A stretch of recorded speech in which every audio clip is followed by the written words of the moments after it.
বাড়ির সামনে আসতেই ভিড়ের সামনে এগুতে পারছিলাম না। বাড়ি নাকি সিনেমা হলো সন্দেহ লাগতেছে। ভিড় ঠেলে কোনো রকমে ভিতরে যেতেই কতগুলা মেয়ে এসে আমাকে জড়িয়ে ধরল। মাথায় বাজ পড়ার মতো অবস্থা। এই তোমরা কারা, ছাড়ো আমাকে। মিতু বলল, আমি তোমাকে প্রতিদিন ছাদে দাঁড়িয়ে দেখতাম। তুমি আমার একমাত্র ক্রাশ ছিলে, আর তুমি এটা কি করলে? রিনা বলল, আমিও তো তোমার উপর ক্রাশ খেয়ে তোমাকে ভালোবেসেছিলাম। সবার একই কথা। তার চেয়ে বড় কথা, আমি কি করলাম? কেন এইরকম করছে তারা? ওদেরকে সরিয়ে ভিতরে ঢুকতেই দেখলাম আম্মু আর রিত্ত মরা কান্না জুড়ে দিচ্ছে। রোদ বলল, আম্মু কাঁদছ কেন? বাবার কি কিছু হয়েছে? রোদের আব্বু বলল, হুম, আমার কিছু হলে তো তুই শান্তি পাস। এই ঘটনা দেখার আগে কেন মরে গেলাম না আমি? ও গো, তুমি এইসব কি বলো গো? এইসব বইল না। রিত্ত বলল, বাবা, এটারে বাড়ি থেকে বের করে দাও। আমি ঝাড়ু এনে দিচ্ছি, ঝাড়ু দিয়া পিটাও। মিষ্টি বোনটা রাগ করছে কেন? রিত্ত বলল, মিষ্টি, একদম বলবি না। তাইলে কি বলবো? তুই তো আমার ছোট্ট গুলুমুলু আদরের বোন। চুপ। রোদের আম্মু বলল, তুই এটা করতে পারলি? কেউ বলবা তো আমি কি করলাম? রোদের আব্বু বলল, আবার কথা বলছিস তুই? পারলে তোকে এখন আমি বাড়ি থেকে বের করে দিতাম। এবার কিন্তু আমার রাগ হচ্ছে। বলবা কেউ আমায়? রিত্ত বলল, তুই আমাদের না জানিয়ে বিয়ে করেছিস। রিত্তের কথা শুনেই রোদের মাথায় আকাশ ভেঙে পড়ল। রোদ বুঝতে না পেরে থো হয়ে গেল। রোদের আব্বু বলল, দেখছো, এখন সত্যি কথা চলে আসছে, তাই কিভাবে আছে। দেখো তোমার গুণধর ছেলের কীর্তি। রোদের আম্মু বলল, হুমম, ছেলে ভালো কিছু করলে তোমার ছেলে, আর খারাপ করলে আমার, তাই না? তা হচ্ছে না, তোমার ছেলে তোমার মতি হয়েছে। দূর, কে আমার বউ? কই? রাত্রি বলল, আমি এখানে, খিদা লাগছে, খাবার খাচ্ছি। রাত্রি নামটা শুনেই রোদের গলা শুকিয়ে গেল। রোদ রাত্রির দিকে তাকালো। এবার ডাইনিটা বাড়ি চিনল কিভাবে? তোমার ভালোবাসার টান আমাকে টেনে তোমার বাড়িতে নিয়ে আসছে। আমি বললাম, আমাকে ছেড়ে দাও। রাত্রি বলল, ছাড়ব কেন? তুমি তো আমার জামাই, আমার কলিজা। রোদের আম্মু বলল, বিয়ে করে ছাড়াছাড়ির কথা বলছ কেন?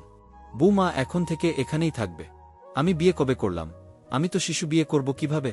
রাত্রি বলল, বাবা, কয়েকটা মারও বুঝতে পারবে না। এমনই বুঝতে পারছি। তা বউ, আমি আপনাকে বিয়ে করে এই বাড়ির মহারানী করে আনছি, এটার প্রমাণ কি? প্রমাণ, সাক্ষী সব আছে। রাত্রি ফোন দিতেই কয়েকজন ছেলে মেয়ে কাজী সহ বাড়িতে চলে আসছে। রোদ অবাক হয়ে গেল। কেমনে কি হইল সেটাই ভাবছে রোদ। দেখো, আমাদের বিয়ের প্রমাণ। তুমি এখন আমাকে মেনে নিচ্ছ না। এই তুই কে রে? কয়েকটা মেয়ে আর কাজী নিয়ে আসলেই কি বিয়ে প্রমাণ হয়ে যায়? বের হও আমার বাড়ি থেকে। আমাকে বাড়ি থেকে বের করে দিলে তোমার মান সম্মানের 13টা বেজে যাবে। মানে কি এইসবের? খুব সোজা। এখন আমি তোমার বউ। শাশুড়ি আন্টিকে গেলেন, এই তো বৌমা। কিন্তু শাশুড়ি আন্টিটা কি মডার্ন কথাবার্তা! অনেক হলো, এবার একটু আমি রেস্ট নিব। একটু রুম দেখিয়ে দাও শাশুড়ি আন্টি। রিত্ত, যা রাত্রিকে রুম দেখিয়ে দে। চলো রাত্রি। হুম। রুমে গিয়েই রাত্রি রিত্তের হাত ধরে নাচা শুরু করে দিল। রিত্ত হাসতে হাসতে বিছানায় শুয়ে গেল। তোর ভাইয়াকে পুরো ফাঁসাইছি। রাত্রিকে ভালোবাসে না, কত বড় সাহস! তুই এবার ভাইয়াকে পুরাই দিছস। ক্রাশ খাইছি তো নিজের করে নিব না? যা, ক্রাশের সাথে মিথ্যে বিয়েটা হয়ে গেল, কিন্তু সত্যিটা কবে করবি? দেখি তোর গোমরামুখ ভাই আমাকে কবে ভালোবাসি বলে। বলবে, বলতেই হবে এটা রাত্রি। আচ্ছা, ওই কাজীকে? আমার বাবা। এয়া। হুম, বাবা আমার জন্য সব কিছু করতে পারে। ক্রাশের ঘাড় থেকে এত সহজে নামছি না। জানিস সেদিন কি করছিল? কোনোদিন? আরে যেদিন তোর গোমরামুখ ভাইয়াকে প্রপোজ করছিলাম, সেদিন তোর ভাই বাইক নিয়ে আসছিল। অনেক বড় ক্রাশ খাইছিলাম। কিন্তু তারপর আমি বলল, রোদ থামো। রোদ বলল, একটা থাপ্পড় দিব। আমি রিত্ত, মানে তোমার বান্ধবীর ভাই। আমাকে ভাইয়া বলে ডাকবা। শখ কত ভাইয়া ডাকবো? ডাকবো না ভাইয়া। থাপ্পড় চিনো? চিনি, কিন্তু তোমারে আমি ভালোবাসি। ফাজিল মেয়ে একটা। এইসব কি বলো? তুমি আমার একমাত্র ক্রাশ। তাই বিয়ে তো তোমাকেই করব। তোমার মতো মেয়েকে আমি বিয়ে করব না। না করলে তোমার বাড়িতে গিয়ে উঠে ফিল্মের কাহিনী করব। মানে, ফিল্মে দেখো না মিথ্যে বউ সেজে চলে যায়? দেখো, এইসব একদম করবা না। তাহলে একবার বলো ভালোবাসি। রোদ বলল, ভালোবাসি না। তাহলে আমিও করব। কি করবা? তোমাকে বিয়ে করব। মাথায় সমস্যা আছে তোমার? না, এই মন প্রেমরোগে আক্রান্ত। একটু প্রেম দিলেই তো হয়। উফ, অসহ্য। রোদ, ধুর যাচ্ছি আমি। আমি হেসে বললাম, বাইকের চাবি তো আমার কাছে। রোদ বলল, চাবি দাও। আগে ভালোবাসি বলো। তখন তোমার ভাইয়া বলল, না বলবো না। তখন আমি চাবি নিয়ে যেতে যাচ্ছিলাম। তখন তোমার ভাইয়া বলল, আচ্ছা বলছি। হুমম হুমম বলো। চোখ বন্ধ করো। কেন? তোমার সামনে বলতে আমার লজ্জা লাগে। তুমি না ছেলে, ছেলেদের বুঝি লজ্জা থাকতে নেই? আচ্ছা করলাম। রিত্ত বলল, ও সেদিন যে দেখছিলাম তুই রাস্তায় চোখ বন্ধ করেছিলি ভাইয়ার জন্য। হুমম, আমি চোখ বন্ধ করছিলাম, তোর ভাইয়া আমার হাত থেকে চাবিটা নিয়ে চলে গেছিল। ভাইয়া তোকে বোকা বানালো। তোর ভাই তো একটা মুখ পোড়া হনুমান। এখন সব কিছুর শোধ শোধে আসলে নিব। কর যা খুশি। হুম, রাত্রিকে তো চিনে না। রাত্রিকে ঘুরানো। আচ্ছা ভাইয়াকে তোর ভালো লাগে কবে থেকে? তোর বার্থডেতে আসছিলাম যেদিন, সেদিন দেখেই আমি ফিদা হয়ে গেছি। ভাইয়াকে যে দেখে সে ফিদা হয়ে যায়। মানে আমার ক্রাশটার দিকে আরও অনেক শাকচুন্নির নজর আছে।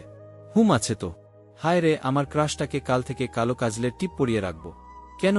যাতে আর কেউ নজর না দেয়। তুই এমন সব কথা বলিস হাসতে হাসতে পেট ফেটে যাওয়ার অবস্থা হয়। হাসবি না একদম। ঘুষি মেরে দাঁত ভেঙে দিব আজকে তোরে আমি। রাত্রি রিত্তের পিছনে দৌড়াচ্ছে। হঠাৎ কারো সাথে ধাক্কা খেয়ে রাত্রি ফ্লোরে পড়ে গেল। তোর লাগেনি তো? এটা সামনে এসে দাঁড়ালো কেন?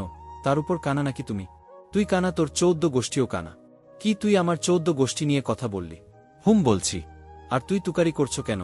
তুমি আমার 14 গোষ্ঠী আনছো কেন? তুমি আমারে অন্ধ বলছো কেন? তুমি নিজেই তো দৌড়াতে গিয়ে ধাক্কা খেয়ে পড়ে গেছো। তো আমি যখন দৌড়াচ্ছিলাম তুমি সরে যাবে বা আমাকে ধরবে তো? তা না করে এক জায়গায় স্ট্যাচুর মতো দাঁড়িয়ে আছো। তোমার মতো মিথ্যুকরে ধরার ইচ্ছে আমার নেই। বলেই রোদ চলে গেল। রাত্রির চিল্লানিতে রোদের আব্বু আম্মু এসে হাজির। বুঝিয়ে সুজিয়ে রাত্রিকে রুমে পাঠালো। পরের দিন সকালে রোদ নিজের রুমে জামা কাপড় চেঞ্জ করছিল। রাত্রি রুমের সামনে যাচ্ছিল। রোদকে দেখেই গিয়ে জড়িয়ে ধরল পিছন থেকে। রোদ বলল, ছাড়ো বলছি। রাত্রি বলল, ছাড়ব কেন? আমি শার্ট পরব। মনে হয় অন্য মেয়ে তোমাকে দেখতেছে, আমি তো। রোদ রেগে গিয়ে বলল, ছাড়ো বলছি। না, ছাড়ব না। রোদ বলল, ছাড়বে না তো? রাত্রি বলল, না, ছাড়ব না। রোদ রাত্রিকে ছাড়ানোর জন্য ধাক্কা দিতেই রাত্রি দেওয়ালের সাথে কপাল লেগে কাটা জায়গা থেকে রক্ত বের হচ্ছিল। রোদ তাকালো না রাত্রির দিকে। রাত্রি আস্তে আস্তে বের হয়ে আসলো। কিছুক্ষণ পর রোদ নাস্তার টেবিলেই আসতেই রিত্ত বলল, ভাইয়া বল, কই ছিলি এতক্ষণ? ওই তো রুমে। রাত্রিকে পাওয়া যাচ্ছে না। গেছে, ঝামেলা কমছে। ঝামেলা বলছিস কেন? সকালে যা করলো যত সব ঝামেলা। তুই কি কিছু বলছিস? রিত্ত বলল, ও খুব জেদি, কিন্তু তোকে খুব ভালোবাসত রে। বাদ দে তো। রোদের আম্মু বলল, মেয়েটাকে না পাওয়া গেলে খুব খারাপ হবে রোদ। আমি কি করলাম? তুই ওকে কিছু বলছিস? তাই ও চলে গেছে। আচ্ছা, যাচ্ছি আমি। আমিও যাব। ভাইয়া বলল, থাক তুই, মনে হয় বৃষ্টি আসবে। তুই বাড়িতেই থাক। বলেই রোদ বের হয়ে গেল। কিন্তু রাত্রিকে কোথাও খুঁজে না পেয়ে বিকেলে বাড়ি ফিরল রোদ। বাড়িতে ঢুকার গেইটে রাত্রি বসে বসে চকলেট খাচ্ছে। রোদ বলল, এই মেয়ে কই ছিলা? এখানেই। তুমি এখানে, আর আমি তোমাকে কত জায়গায় খুঁজেছি জানো তুমি? তো আমি কি করতাম? ইচ্ছে করে থাপ্পড় মারি কয়েকটা। চলো ভিতরে চলো। রাত্রিকে টেনে ভিতরে নিয়ে গেল রোদ। বাইরে বসে বসে চকলেট খাচ্ছে ফাজিল মেয়েটা। এই মেয়েটা বাড়ি থেকে এত তাড়াতাড়ি যাওয়ার না। এমনি সবাইকে বিপদে ফেলাই ওর কাজ। রিত্ত বলল, কপালে কাটলো কিভাবে তোর? কিছু না। সকাল থেকে চকলেট ছাড়া তো আর কিছু খাসনি। তার উপর বাইরে বৃষ্টি হচ্ছিল। এখন যদি জ্বর আসে, আমি সন্ধ্যার আগেই বাড়ি চলে যাব। ম্যাম তোরে হোস্টেলে ঢুকতে দিবে। দেখি কথা বলবো ম্যামের সাথে। দরকার নাই, তুই আমার সাথেই থাকবি। চলো আমার সাথে। হঠাৎ করে রোদ রাত্রিকে টেনে নিয়ে রুমে চলে যায়। তারপরেই দরজা অফ করে দিল। দরজা অফ করলে কেন? তোমার সব কিছুতেই ফাইজলামি, তাই নিয়ে আসলাম রুমে। রোদ এগুচ্ছে তো রাত্রি পিছিয়ে যাচ্ছে। আস্তে আস্তে দেওয়ালের সাথে লেগে গেল রাত্রি। রোদ রাত্রির গলা থেকে উড়নাটা টান দিয়ে সরিয়ে দিল। এটা কি করছো? কি করলাম? আমার ভয় লাগছে। কেন? তুমি তো আমার বিয়ে করাবো। যা খুশি করতে পারি। বলেই রোদ রাত্রির ঠোঁটের কাছে ঠোঁট নিয়ে আসলো। রাত্রির পুরো শরীরেই কাঁপতেছে। রোদ আরও কাছে আসতেই রাত্রি হাত দিয়ে বাধা দেওয়ার চেষ্টা করল। রোদ রাত্রির হাতগুলো ধরে ফেলল। আমি তোমার বউ না, প্লিজ আমাকে ছাড়ো। সত্যি বউ না। 3 সত্যি। কাজ শেষ। যাও, ড্রেস চেঞ্জ করে নাও। আমি তোমাকে হোস্টেলে ছেড়ে আসব। আমি যাব না। দেখো রাত্রি, মিথ্যে বেশিদিন টিকিয়ে রাখা যায় না। আমি তোমাকে ভালোবাসি। মিথ্যে বলে ভালোবাসা টিকিয়ে রাখা যায় না। তোমার সব কথা আমার ফোনে রেকর্ড করা আছে। তাই রাত্রি, আজ তোমাকে আমার বাড়ি থেকে বের হওয়া কেউ আটকাতে পারবে না। রাত্রি চুপচাপ কান্না করতেছে। ড্রেস চেঞ্জ করে আসো, যাও। রাত্রি এক দৌড়ে রুমে চলে গেল। চোখ দিয়ে পানি ঝরছে তার। আজকেই এই বাড়িতে রাত্রির শেষ দিন। কিছুক্ষণের মধ্যেই নিচে নামল রাত্রি। রোদের আব্বু আম্মু এসে দাঁড়ালো রাত্রির সামনে। রোদের আম্মু বলল, আমি ভাবি নাই তুমি এরকম করবে রাত্রি। আম্মু, আমি সরি। চলে যাও তুমি এখান থেকে। ঠিক আছে আম্মু, আমি চলে যাচ্ছি। রাত্রি বের হয়ে আসলো সেখান থেকে। হোস্টেলে গিয়ে নিহাকে জড়িয়ে ধরে কান্না করে দিল রাত্রি। নিহা বলল, কান্না করিস না। যা হবার হয়েছে ভুলে যা এইসব। আমি কিভাবে রোদকে ভুলে যাব? সময় সব ঠিক করে দিবে। ওর থেকেও ভালো ছেলে পাবি তুই। আমি ওকে অনেক ভালোবেসে ফেলছি। বাদ দে। চল রুমে গিয়ে রেস্ট নিবি একটু। হোম। রাতেই জ্বর উঠল রাত্রির। জ্বরের ঘোরে শুধু রোদকেই খুঁজছে রাত্রি। কিন্তু রোদ তো নিজের মতই আছে। তবে রাত্রিকে বড় মনে পড়ছে রোদের। রোদ বলল, রিত্ত শুন। হুম বল। তুই সব জানতি তাই না? হুম জানতাম। ফোন দে তো ওর কাছে। দিয়েছিলাম, ফোন ধরছে না। ওর কোনো বান্ধবী নেই যে ওর সাথেই থাকে? হুম আছে, নিহা নাম। রোদ বলল, আচ্ছা কল দে। রিত্য কল দিতেই নিহা কল তুলে বলল, রাত্রির অনেক জ্বর উঠেছে। কি বলছিস? জ্বর কি বেশি? হুম। ওর আম্মুকে বলবি। বলে লাভ কি? মানে ওর বাড়িতে তো সৎমা আর ওর বাবা, এই জন্যই ওকে বাইরে রাখে। ওর মা নেই? না রে। আচ্ছা, আমি কালকে ওকে ডাক্তারের কাছে নিয়ে যাব। ঠিক আছে, আমি এখন রাখছি। নিহা কল রেখে দিতেই রোদ জিজ্ঞেস করল, কি হয়েছে? ওর জ্বর আসছে। কার মা নেই? রাত্রির। তুই সিরিয়াসলি বলছিস? হুম। আমি বের হচ্ছি। এখন রাত। তুই হোস্টেলে ঢুকতে পারবি না। একটা মেয়ে সারারাত কষ্ট পাবে। রিত্য বলল, ভালোবেসে ফেলেছিস তাই না? আমারও ওকে ভাল লাগত না, সারাদিন বাচ্চাদের মতো করত। কিন্তু পরে ভালো লেগে গেছিল ওকেই। অনেক ভালো মনের মেয়েটা। তোকে সত্যিই ভালোবাসে। রাত্রির চিন্তায় রোদ সারারাত ঘুমোতে পারছিল না। অনুশোচনা হচ্ছিল রোদের। কেন যে এভাবে বের করে দিল রাত্রিকে। পরের দিন সকালেই রোদ রাত্রির কাছে গেল। ডাক্তার দেখিয়ে রাত্রিকে বাড়িতে নিয়ে যেতে চাইল রোদ। নিহা বলল, না ভাইয়া, ও আপনাদের অনেক সমস্যায় ফেলছে, আর চাই না ও আপনাদের কোনো সমস্যায় ফেলুক। রিত্য, আমি ওকে নিয়ে চলে যাচ্ছি। রোদ বলল, সরি নিহা, আমি বুঝতে পারিনি এরকম হবে। আচ্ছা ভাইয়া, একটা কথা বলুন তো, কেমন মানুষ আপনারা? ওকে কালকে এভাবে বাড়ি থেকে বের করে দিলেন। ওর যদি কেউ না থাকে তারপরেও নিহা সব সময় থাকবে। আমি ওকে নিয়ে আমার বাড়ি চলে যাব। আমার আম্মু রাত্রিকে নিজের মেয়ের মতো ভালোবাসে। রোদ বলল, নিহা এখন এত দূরে যেও না প্লিজ। ওর শরীরের কন্ডিশন নিয়ে ভাবো। নিহা বলল, যা খুশি হয়ে যাক, তবে আপনার সাথে ওকে যেতে দিব না। রোদ বলল, নিহা রাত্রি আমার বউ। মিথ্যা। রাত্রি আপনাকে দেখে ভালোবেসে ফেলে, তাই মিথ্যা বলে রাত্রি আপনার কাছে যেতে চাইছিল শুধু। আমি ওকে সত্যিকারের বিয়ে করতে চাই। মায়া কেটে গেলে রাত্রিও কেটে যাবে। নিহা চলে গেল রাত্রিকে নিয়ে। রোদ ভাবছিল রাত্রি সুস্থ হলেই আবার ফিরে আসবে তার কাছে। কিন্তু রোদের ধারণা ভুল করে প্রায় 2 বছর কেটে গেল। রাত্রি ফিরল না। নিহা আর আসল না। এমনকি রাত্রি রিত্যর সাথেও যোগাযোগ রাখল না। সময় জীবনকে নতুনভাবে সাজানো শুরু করলেও রোদের মনের ভিতরে একজনের অস্তিত্ব সব সময় ভেসে বেড়ায়। রাত্রির পাগলামিগুলোকে আস্তে আস্তে ভালোবাসে রোদ। কিন্তু রাত্রি নেই। 2 বছর পর রিত্য বলল, হ্যালো কে? আমি নিহা। নিহা কই তুই? আর রাত্রি কই? রাত্রির বিয়ে কিছুদিন পরেই। মানে 2 বছর আগে গ্রামে যেতেই আমার বিয়ে ঠিক হয়। আমি বাড়ি যাওয়ার 1 মাস পরেই আমার বিয়ে হয়ে যায়। রাত্রি খুব হই হুল্লোড় করছিল। যখন আমি চলে যাচ্ছিলাম ও জড়িয়ে ধরে কান্না করে দিছিল। আমি জানতাম না এটাই আমাদের শেষ দেখা। আমার বিয়ের পর রাত্রি নিজের বাড়ি চলে যায়। তারপর আমার সাথেও যোগাযোগ রাখেনি। এখন রাত্রি কোথায়? পরে আমার বিয়ের 6 মাস পর আমি ওর বাড়িতে যাই। জানিস তো ওর মা নেই। বাড়ি গিয়েও শান্তি পেল না। গিয়ে শুনি ওর বাবা ওকে বিদেশ পাঠিয়ে দিয়েছে। 2 বছর পর আসবে। আমি ফিরে যাই নিজের বাড়িতে। ওর ফোন নম্বরটাও সেদিন পেলাম না। ও বাড়িতে এসেছে। 2 বছর পর ও বাড়ি ফিরল। আমার সাথে যোগাযোগ করল গতকাল। বলল ওর নাকি বিয়ে 1 মাস পরেই। বিয়েটা আটকাতে হবে। ভাইয়া ওকে অনেক ভালোবাসে। নিহা বলল, জানিস আগের রাত্রি আর এখনকার রাত্রি অনেক তফাৎ। তোকে আমি ঠিকানা দিচ্ছি, তুই আয়। আমি ওর বাড়িতেই আছি। আচ্ছা, আমি ভাইয়াকে নিয়ে আসব। ঠিক আছে। রিত্য ফোন রেখে রোদের রুমে গেল। রোদ বসে বসে গিটার বাজাচ্ছিল। ভাইয়া, রাত্রিকে পেয়েছি। সত্যি পেয়েছিস? আমাকে নিয়ে চল ওর কাছে। আমি ক্ষমা চাইব ওর কাছে। প্লিজ রিত্য, আমি ওকে আবার নিয়ে আসব আমার কাছে। রিত্য বলল, ভাইয়া শান্ত হ। রাত্রির বিয়ে ঠিক হয়ে গেছে। ও তোর কাছে মনে হয় আসবে না। না, এটা হতে পারে না। রাত্রি শুধু আমার। বিয়েটা আটকাতে হবে ভাইয়া। হুম, আমার রাত্রিকে কেউ নিতে পারবে না। চল, আমি দেখা করব রাত্রির সাথে। রাতেই রোদা আর রিত্য রাত্রির গ্রামের উদ্দেশ্যে বের হয়ে গেল। পৌঁছাতে পৌঁছাতে সকাল হয়ে গেল। গ্রামে ঢুকে নিহাকে কল দিল। নিহা আসতেই রোদ আর রিত্য রাত্রির বাড়িতে ঢুকল। রাত্রির বাবা বলল, নিহা কারা এরা? আঙ্কেল, এই হলো রিত্য। আমরা একসাথেই পড়তাম আর রিত্যের ভাইয়া রোদ। আচ্ছা, ভিতরে যাও। মেহমানদের রেস্ট নিতে বলো। আচ্ছা আঙ্কেল। উপরে যেতেই নিহা বলল, ওইটা রাত্রির রুম। রোদ রাত্রির রুমের দিকে যেতে লাগল। কি যাচ্ছ? রাত্রির বাবা কিন্তু খুব রাগী। সেটা দেখেই বুঝলাম। তবে রাত্রিকে অনেক দিন দেখি না। আজ মন ভরে দেখব। আচ্ছা, তবে সাবধান। ওকে। রোদ রুমের দরজার হাত দিতেই দরজা খুলে গেল। রুমে ঢুকেই দরজা ভিতর থেকে লক করে দিয়ে রাত্রির বিছানার কাছে এগিয়ে আসল। রাত্রি ঘুমোচ্ছে। রোদ পাশে এসে বসল। চুলগুলো মুখের উপর আসতেই হাত দিয়ে কানের কাছে গুজে দিতেই রাত্রি একটু নড়ে উঠল। রোদ আপন মনে দেখে যাচ্ছিল রাত্রিকে, কিন্তু বেশিক্ষণ পারল না। ঘুম ভেঙে গেল রাত্রির। রোদকে দেখেই অবাক হয়ে গেল। স্বপ্ন দেখছে না তো সে। নিজের চোখকেও বিশ্বাস করতে পারছিল না। ভয় পেয়ে চিৎকার দিতে যেতেই রোদ রাত্রির মুখে হাত দিয়ে ফেলল। চুপ চুপ, ছাড়ছি, তবে চিৎকার দিবা না। রাত্রি মাথা নাড়তেই রোদ ছেড়ে দিল রাত্রিকে। এখানে আসলে কেন? তুমি আমাকে মিস করছিলে তাই? একদম না। একদম হ্যাঁ। চলে যাও এখান থেকে। না যাব না। অ্যাবে তুমি? না, ভালোবাসি তোমায়। অভিনয় করবা না। আমাকে দেখে এখন আর ক্রাশ খাও না বুঝি? আমার চোখের সামনে থেকে সরো। না, যাব না। দেখো রোদ, আমার বিয়ে কয়েকদিন পরেই। কেউ এখানে তোমাকে দেখলে আমার বিয়ে ভেঙে যাবে। রোদ বলল, আমি করে নিব। রাত্রি বলল, আমি রাজি না। আচ্ছা একবার বলো আমাকে ভালোবাসো না। রাত্রি বলল, আমি জানি না। এই একটা কথা বললেই চলে যাব। আর কখনো আসব না।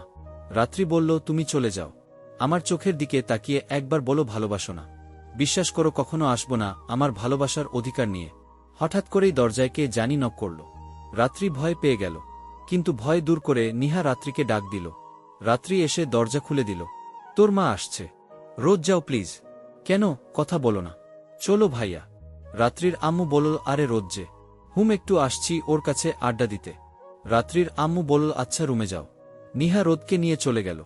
চলে যাওয়ার সময় রোদের কানে আসলো রাত্রির আম্মু বকাবকি করছিল রাত্রিকে। রোদ বাইরে যেতেই রাত্রিকে থাপ্পড় মারল রাত্রির আম্মু। রোদ আসতে চাইলে নিহা হাত ধরে ইশারায় নিষেধ করল। রোদ রুমে গিয়ে বিছানায় বসে গেল। মুখ দেখে স্পষ্ট বোঝা গেল রোদ রেগে আছে। রিত্য বলল, ভাইয়া কি হয়েছে? ভাইয়া ওর আম্মু এরকমই। বললাম না ওর আপন মা নেই, তাই বলে এত বড় মেয়ের গায়ে হাত তুলবে? রাত্রিকে ওর আব্বু এই কারণেই বিদেশ পাঠিয়ে দিয়েছিল, ওর সৎ মায়ের অত্যাচার থেকে বাঁচানোর জন্য। আমি নিয়ে যাব আমার ভালোবাসাকে। শুধু ওকে রাজি করাও প্লিজ নিহা। আচ্ছা দেখি চেষ্টা করে। রাত্রির ভাই বোন নেই, ওর সৎ মায়ের একটা মেয়ে আছে নাম সন্ধ্যা। অনেক দুষ্ট, তবে রাত্রিকে অনেক ভালোবাসে। সে ইন্টারে পড়ে। আচ্ছা কই এখন সে আছে? তোমরা অনেক ভোরে আসছো তো, ও মনে হয় ঘুমাচ্ছে। আচ্ছা আমি একটু রাত্রিকে দেখে আসি। ওকে। রিত্য বের হয়ে রাত্রির কাছে গেল। রাত্রি ফ্রেশ হয়ে এসে বসল। গালে থাপ্পড়ের দাগ বসে গেছে। কেমন আছিস রিত্য? জড়িয়ে ধরল রাত্রি রিত্যকে। দুইজনেরই চোখ দিয়ে পানি ঝরছে খুশিতে। অনেক দিন পর দেখলাম তোকে। জানিস অনেক মনে পড়ত তোকে। তার জন্য তো যোগাযোগেই রাখলি না। আমি আমার ডায়েরিটা বাড়িতে রেখে গেছিলাম। তোদের ফোন নম্বরও আর নিতে পারিনি। তবে এটা সত্যি আমিও চাইনি আমি আর মিথ্যে কিছু অতীতের সামনাসামনি হই। তারপরেও আমি রোদের সামনাসামনি হয়ে গেলাম। ভাইয়া তোকে সত্যি অনেক ভালোবেসে ফেলছে। আমি আর চাই না এইসব। আমার বিয়ে ঠিক হয়ে গেছে। এটা করিস না প্লিজ। তুই ভাইয়াকে ভালোবাসিস? হুম ভালোবাসি, কিন্তু আমি চাই না কারো জীবনে সমস্যা হতে। সন্ধ্যা বলল, আপু আপু শুনো না। বল কি হয়েছে? আপু আমি না ক্রাশ খাইছি। কার উপর? আয় আমার সাথে। সন্ধ্যা রাত্রিকে নিয়ে সামনের বারান্দায় এনে রোদকে দেখালো। রাত্রির পুরো শরীর রাগে জ্বলছিল। ইচ্ছে করছিল সন্ধ্যাকে কয়েকটা থাপ্পড় মারতে। আপু কি বিড়বিড় করছিস? তোর মন্ডু। এ তো ছেলের দিকে তাকাস কেন? চুপচাপ রুমে যা। বকছিস কেন? ছেলেটাকে দেখ সুন্দর না? হুম কিউট তো আছেই। তোমার বোনটাকেও একটু বুঝাও। কি? ধরো ওই কিউট ছেলেটা তোমার জিজু হলে কেমন হয়? আমি ক্রাশ খাইলাম আর জিজু বলে ডাকতে হবে।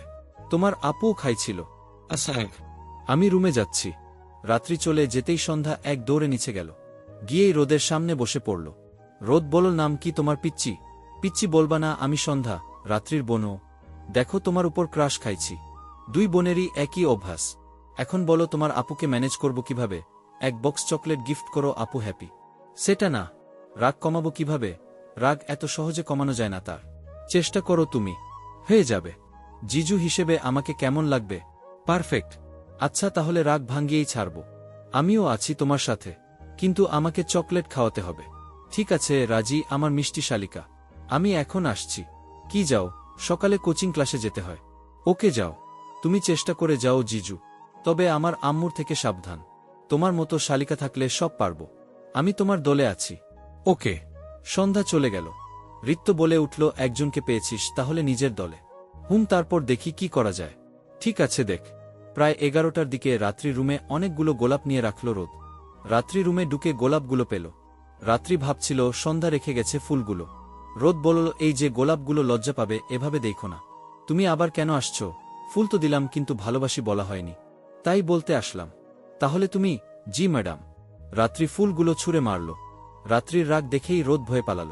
বিকেলেই সবাই মিলে ঘুরতে বের হল। রাত্রি রাজি হচ্ছিল না। সন্ধ্যা রিত্য আর নিহা মিলে রাজি করালো। রাত্রি হাঁটছে আর গ্রাম দেখাচ্ছে। রোদ সবার ছবি তুলতে ব্যস্ত। বিশেষ করে রাত্রির ছবি তুলে চলছে রোদ। হঠাৎ করেই কেউ একজন এসে রাত্রির চোখ ধরল। কিছুক্ষণ পর চোখ ছেড়ে দিয়ে সামনে এসে দাঁড়াল। কেমন আছো রাত্রি? কে তুমি? আমাকে চিনো না? চিনি না। 1 মাস পরেই তোমার সাথে আমার বিয়ে। ওহ, তুমি? তা কেমন আছো? ভালো। বাড়িতে চলো। না, এখন যাব না। একবারে বিয়ে করার দিন যাব। তাহলে এই সেই ছেলে? আচ্ছা, রাত্রি চলো আমার সাথে। কি, ঘুরতে যাব একটু? না, আমি যাব না। কেন? আমার ফ্রেন্ডসরা কিছু চিনে না। তাদের বাড়িতে নিয়ে যেতে হবে। তাদের জন্য তো সন্ধ্যা আছে। তুমি আমার সাথে আসো রাত্রি। যাব না বললাম তো। আমি তোমার আম্মুকেও বলে আসছি তুমি যাবে। তুমি যাবে মানে যাবে। রাত্রিকে টেনে নিয়ে চলে যেতে নিলে রোদ আটকায় রোহানকে। রোদ বলল, এভাবে জোর করে তুমি রাত্রিকে নিয়ে যেতে পারো না। আমার বউ, আমি যা খুশি করব তাতে তোমার কি? ও রাজি না, আর ও তোমার বউ না। যখন হবে তখন দেখা যাবে, এখন তুমি ওর হাত ছাড়ো। যদি না ছাড়ি? ছাড়তে হবে। ছাড়ব না। রোদ রাত্রির হাত রোহানের হাত থেকে ছাড়িয়ে দিতেই রোহান রোদকে মারতে আসতেই রাত্রি দুইজনের মাঝখানে এসে দাঁড়াল। দুইজনেই থেমে গেল। রোহান গুলি করতে গেল রোদকে। দুইজনেই থেমে গেল। রাত্রি সরে যাও। রাত্রি বলল, তুমি এটা করতে পারবে না রোহান। আমি রোদকে ভালোবাসি। সব সময় ভালোবাসব। ও আমার প্রথম ক্রাশ বা প্রেম, যা খুশি বলো সব। রোদ রোদ রাত্রির কথায় অবাক হয়ে গেল। রোহান হাসতে শুরু করল। রোদ বলল, অনেক হেল্প করলি, তোর মতো ফ্রেন্ড থাকা ভাগ্য। বলেই রোহানের সামনে গিয়ে রোহানকে জড়িয়ে ধরল রোদ। রাত্রি অবাক হয়ে গেল। সন্ধ্যা, ঋত্য দুইজনেই হাসছে। তাহলে আপনার মনের কথা মুখে আসলো। এইগুলা ঠিক না। সন্ধ্যা বলল, এটাই ঠিক। রোদ বলল, শালিকা খুশি তো? খুব খুশি। ঋত্য বলল, রোহান এত ভালো অভিনয়, জানো পুলিশ অফিসার না হয়ে অভিনেতা হলে ভালো হতো। রোহান বলল, আমার জবটাই ঠিক আছে। অভিনয় তো রোদের জন্য করলাম। তা ভাবি, আপনার রিয়েল জামাই 3 দিন আগে রাতে একটা মেয়েকে ধর্ষণ করে খুন করে বর্তমানে জেলে ঢুকাইছি। কিন্তু তাকে বেশি দিন রাখতে পারব না। আর কয়েকদিনের মধ্যেই এখান থেকে পালিয়ে বিয়ে করে ফেলেন। রাত্রি বলল, আব্বু আম্মু এই রকম একটা ছেলের সাথে আমার বিয়ে ঠিক করল। রোহান বলল, আপনার আব্বু কিছু জানেন না মনে হয়। তবে আপনার আম্মু সব জানে। আর ছেলেটা যে জেলে তাও জানে। সন্ধ্যা বলল, আপু তুই এখনই চলে যা। আম্মুর সন্দেহ হলে বাড়ি থেকেও বের হতে পারবি না। রোদ বলল, রাত্রি আমাকে ক্ষমা করে দাও। আর কখনো তোমার চোখের পানি ঝরতে দিব না। প্রমিস করছি। রাত্রি রাত্রি রোদকে জড়িয়ে ধরে কান্না করে দিল। রাত্রির সব অভিমান চোখের পানির সাথেই শেষ হয়ে যাচ্ছে। ঋত্য বলল, ভাইয়া যেতে হবে আমাদের। সন্ধ্যা হলো, অনেক ভালো থাকিস আপু। দেখিস আমি আব্বুকে বুঝাবো সব। রাত্রি বলল, ভালো থাকিস তুইও। রাত্রিকে নিয়ে বাড়িতে ফিরে আসলো রোদ। রোদের বাবা মা এতদিন পর রাত্রিকে ফিরে পেয়ে খুব খুশি হল। রোদের মা বলল, সত্যি সত্যি তাহলে চলে আসলে তুমি? মা, আমার এখন আর কেউ নেই। আমাকে মেয়ের মতো দেখবেন তো? তুই তো আমার মেয়েই। বলেই জড়িয়ে ধরল রাত্রিকে। সবাই খুব খুশি এতদিন পর রাত্রিকে ফিরে পেয়ে। 2 দিনের মধ্যেই ছোটখাটো ভাবে বিয়ের আয়োজন করে ফেলল রোদের বাবা মা। বিয়ের দিন ঋত্য বলল, ভাইয়া কেমন লাগছে? তোরে তো পেতনির মতই লাগছে। আমি না, রাত্রিকে দেখ। রাত্রিকে সব সময় ভালো লাগে। পরি না দেখলে ওরে দেখ। আমি পেতনি আর রাত্রি পরি। দাঁড়া, তোকে আজকে। রোদের মা বলল, থামাতো তোদের মারামারি। চলো রাত্রি, তুইও চল। রোদ, ঠিক আছে। পেপারগুলো সামনে দিতেই কারোর ডাকে রাত্রি দরজার দিকে তাকালো। রাত্রির বাবা আর সন্ধ্যা দাঁড়িয়ে আছে। রাত্রি দৌড়ে গিয়ে জড়িয়ে ধরল রাত্রির বাবাকে। রোদ বলল, এটা তোমার জন্য সারপ্রাইজ। রাত্রি বলল, বাবা আমাকে ক্ষমা করে দাও। না রে মা, আমার ক্ষমা চাওয়া দরকার। আমি তোর মন কখনো বুঝার চেষ্টা করিনি। কখনো বলিনি তোর কি চাই। চল, সময় পেরিয়ে যাচ্ছে। বিয়েটা হয়ে যাক। বাবা, তোনার আপত্তি নেই? সন্ধ্যা বলল, রোদ ভাইয়া আর আমি কালকেই বাবাকে সব বলে দিয়েছি। আপত্তি থাকার কথাই নাই। মা, বিয়েটা হয়ে গেল রাত্রি আর রোদের। শেষ পর্যন্ত রাত্রি রোদকে নিজের করে পেয়ে খুব খুশি সে। সবাই খাওয়া দাওয়া শেষ করতেই রাত্রির বাবা চলে যেতে চাইল। রাত্রির বাবা বলল, আমি চাই সব সময় তুই এমন হাসি খুশি থাকিস মা। সন্ধ্যা বলল, বাবা তুমি তো আপুর খুশি থাকার কারণটাই আপুকে দিয়ে দিছ। ওই যে রোদ ভাইয়াকে আপু প্রায় 3 বছর ধরে ভালোবাসে, আজ আপন করে পেল। চল বুড়ি, এবার বাড়ি যাব। আর তোকেও বাড়ি থেকে বিদায় দিব। বাবা আজকে থেকে যান। ওর মাকে বলে আসিনি, আর আমি চাই না রাত্রির মা তোমাদের জীবনে এসে কোনো সমস্যা করুক। রাত্রি বলল, চলে যাবে বাবা, আবার আসবো রে মা। তুই অনেক ভালো থাকিস। চলে গেল রাত্রির বাবা আর সন্ধ্যা। সন্ধ্যাকে অনেকক্ষণ বুকে জড়িয়ে রাখল রাত্রি। সন্ধ্যা বলল, আপু এত কাঁদিস না। তোর মেকআপ নষ্ট হয়ে যাচ্ছে। ভালো থাকিস আর ভালোভাবে পড়ালেখা করিস। বাবার খেয়াল রাখিস। ঠিক আছে আপু। তুইও কিন্তু জিজুকে একটু আদর করিস। শালিকা দেখি সব বুঝে। জিজুর শালিকা তো তাই। আচ্ছা বাবা, সাবধানে যাবেন। গিয়ে কল দিব। রাত্রির বাবা আর সন্ধ্যা চলে গেল। রাত্রির চোখ বেয়ে পানি পড়ছে। রোদ এসে চোখের পানি মুছে দিয়ে কাঁদতে নিষেধ করল। ঋত্য বলল, এখন ছাড়েন, বাসর ঘরে দেখা পাবেন তার। বলেই ঋত্য রাত্রিকে ছাড়িয়ে দিয়ে চলে গেল। রাত হয়ে গেল। রাত্রিকে সাজিয়ে বাসর ঘরে বসিয়ে দিল। রোদ আসছে না। রাত প্রায় 1টা বেজে গেল। রোদ ডুকে দেখল রাত্রি ঘুমোচ্ছে। বাসর রাতেও ঘুমায়। এগিয়ে এসে কপালে চুমু দিল রাত্রির। চুমু দিতেই রাত্রি নড়ে উঠল। উঠো রাত্রি, এত দেরি করলে কেন? জানতাম না তো তুমি ঘুম পাগলি। আমি ঘুমাবো। Good night. না, আজকে সারা রাত গল্প করব। আগামীকাল করব। বলেই রাত্রি উল্টো দিকে ঘুরে ঘুমিয়ে গেল। রোদ মাথায় হাত দিয়ে বসে রইল আর ভাবছে এই কোনো ঘুম পাগলির সাথে তার বিয়ে হয়েছে। যাই হোক, আজ বা কাল থাকবো তো আমরা একসাথে সারা জীবন। এভাবেই শুরু হলো তাদের পথচলা। গল্পটি ভালো লাগলে লাইক, কমেন্ট, শেয়ার ও সাবস্ক্রাইব করে পাশেই থাকবেন। ধন্যবাদ সবাইকে গল্পটি শোনার জন্য।